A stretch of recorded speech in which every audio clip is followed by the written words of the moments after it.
Imagine this. You're in a relationship where every time you speak up about something that bothers you, instead of being heard, you end up being the one apologizing. It feels like a nightmare, right? But for many, this is a reality. Today, we're diving into a manipulative tactic called DARVO, deny, attack, and reverse victim and offender. It's a favorite among narcissists and abusers, but by the end of this video, you'll know how to spot it and stand strong. Psychologist Jennifer Freyd first introduced the concept of DARVO in the 1990s while researching the dynamics of power and abuse, particularly in situations involving sexual misconduct and betrayal. Her groundbreaking work highlighted how perpetrators, especially those with narcissistic traits, often reacted when confronted with their wrongdoing. Freyd observed that these individuals would first deny the abuse outright, then attack the credibility of the victim, and finally, reverse the roles to paint themselves as the true victims. But DARVO isn't limited to personal relationships. Freyd's research also shed light on how entire institutions, such as universities, corporations, and even law enforcement, can employ DARVO tactics to deflect blame and maintain control. For example, when an institution is accused of wrongdoing, it might first deny any fault, then attack the credibility of the accuser, and ultimately position itself as the unjustly accused party. This institutional application of DARVO is particularly insidious because it can perpetuate a culture of silence and fear, discouraging victims from coming forward. Whether it's an individual or an organization, the goal of DARVO is the same: to escape accountability and maintain power by confusing and discrediting the victim. There's a saying that captures this behavior perfectly. It's called the Narcissist's prayer, and it goes like this: "That didn't happen, and if it did, it wasn't that bad. And if it was, that's not a big deal. And if it is, that's not my fault. And if it was, I didn't mean it. And if I did, you deserved it." This prayer shows how manipulators twist reality to avoid responsibility. They shift from denial to minimization to blame shifting so smoothly that it can leave you feeling completely off balance. Recognize any of these lines? You're not alone. This is how they maintain control while making you question your own experiences. The impact of DARVO on tactics like the narcissist's prayer on victims can be profound, leading to emotional and psychological harm that can be difficult to overcome. The effects of DARVO on victims are profound and often long-lasting.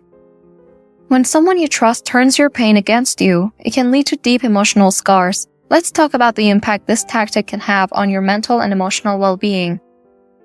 First, there's confusion. DARVO manipulates reality, making you question your own memory and perception.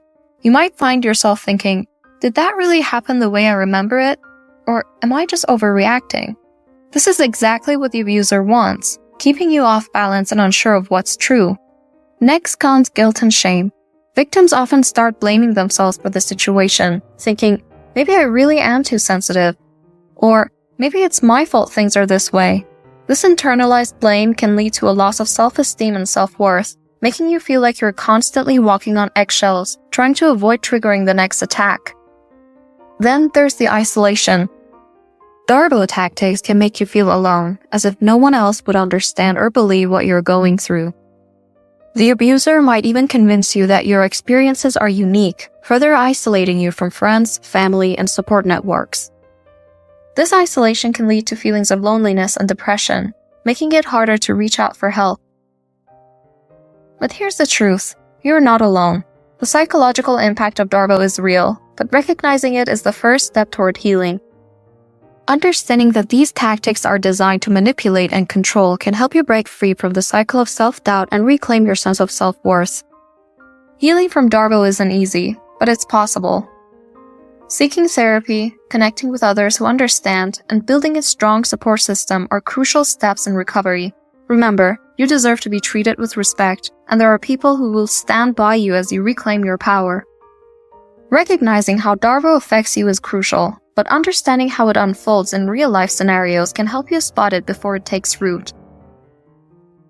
Let's walk through some real-life examples to see how DARVO plays out.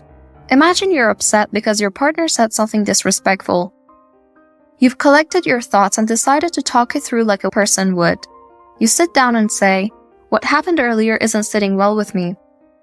It really hurt my feelings when you said..." Instead of an apology, your partner sighs and says, "I knew you'd do this."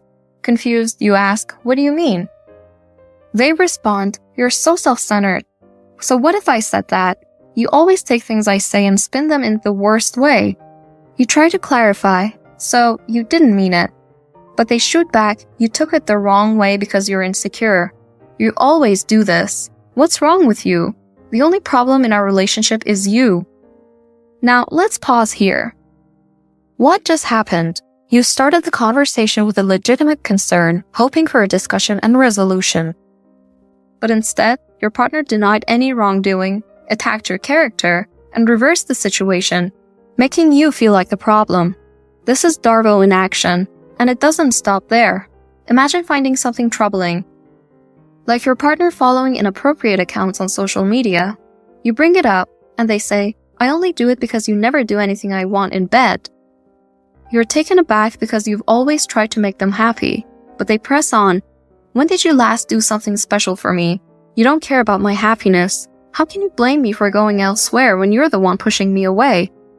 Here, they've denied responsibility, shifted the blame onto you, and justified their inappropriate behavior by making you feel guilty for not meeting their needs, whether or not that accusation is true. But not all relationships are like this. In fact, in healthy relationships, conflicts are handled very differently. Now, let's talk about what healthy conflict resolution looks like in contrast to this. Imagine a different scenario. Your partner does something that crosses a boundary. It wasn't intentional, but it hurt you. You sit down together, and your partner listens actively instead of deflecting. They acknowledge your feelings, apologize, and even take it a step further. They explore their thought process that led to their hurtful action so it doesn't happen again. This is healthy communication. Both partners are heard, respected, and willing to work on the relationship.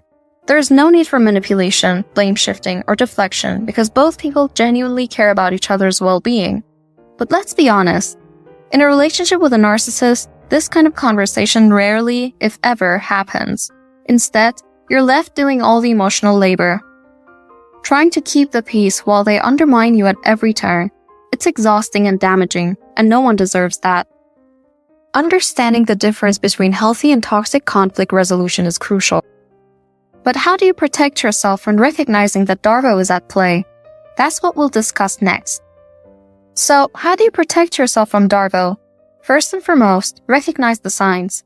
If someone constantly denies their actions and turns the blame on you, that's a red flag. Stay grounded in your truth. Talk to trusted friends and set clear boundaries. One practical step is to document your interactions. Keep a journal or record of what's happening. This can help you maintain clarity and be a reference if you start to doubt yourself. Setting boundaries is also key. For example, if a conversation starts to spiral into DARVO, you might say, "I won't discuss this further unless we can focus on the issue without blaming or attacking each other." This can help protect your emotional well-being and prevent escalating situations. Remember, you don't have to face this alone. Building a strong support network is essential, whether it's friends, family, or a support group. Having people who understand what you're going through can make all the difference. There are also online communities and professional resources that can offer guidance and support. Sharing your experiences and from others can be incredibly validating. We find strength through community, so don't hesitate to reach out. If you found this video helpful, please subscribe, like, and share it with others who might benefit. Let's spread awareness together and help more people recognize and resist manipulation. Your support helps us reach more people who need to hear this. Thank you for watching. Remember, you are not alone. Understanding these tactics is the first step toward breaking free. Stay tuned for our next video, where we'll dive into the secrets that female narcissists don't want you to know. Until next time, take care of yourself, and remember, you deserve to be treated with respect.